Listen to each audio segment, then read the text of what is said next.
Hi, good morning. So, day 1. Ngayon pumunta ako ng Marina para mag-renew ng Siemens ID. And then next is pumunta ako ng Amos Soup para magkuha ng our Amos Soup ID. And check din para sa dental cleaning kasi I'm planning to do a dental cleaning. Shoutout kay John Green Milicilio for this polo shirt. Golden Ocean.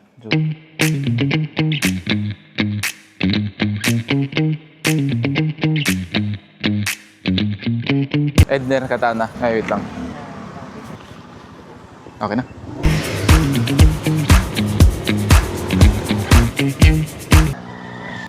Kuha lang 50. Salamat. Magpa-print. Pa-print ko sa kuan. Reference. Sige ni requirements ma'am sa kuan. Renewal sa Siemens ID. Siemens book. Itong Siemens book first page. Yang Siemens ID nga kuan din na i-print. Thank you.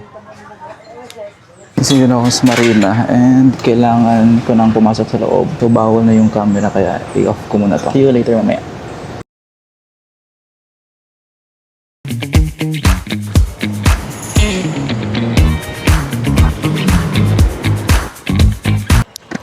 Dara kay kuan sa 1,000? Wala. Ay, isa. Kuha na lang kuan? 130?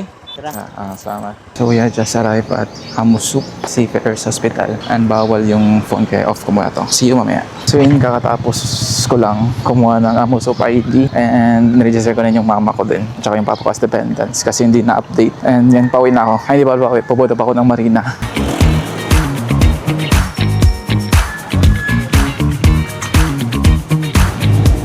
I am now inside of SMCTC booth and may pupuntan tayo. Always go through ko na restaurant. Chief, asay din Rib Shack? Rib Shack, asay din dapita? Right now. Right now. Okay, thank you.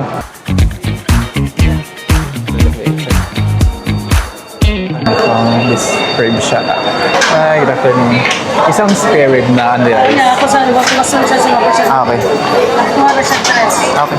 Isang spare rib, unli-rice, and Coke Zero. Dine in.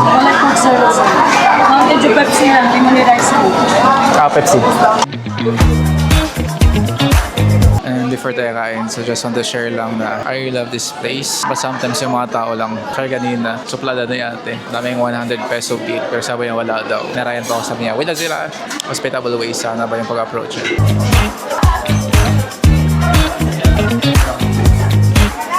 Anyways, magbubuk pa ako. Edner Katana. So yan, kakarating ko lang ng Marina. Tulit ako sa Marina. Waiting lang ako para tawagin yung pangalan para ko na yung bagong SID ko or Siemens ID. So I just got my new Siemens ID from Marina. And ngayon is mag-book na tayo pa uwi kasi kapagod na.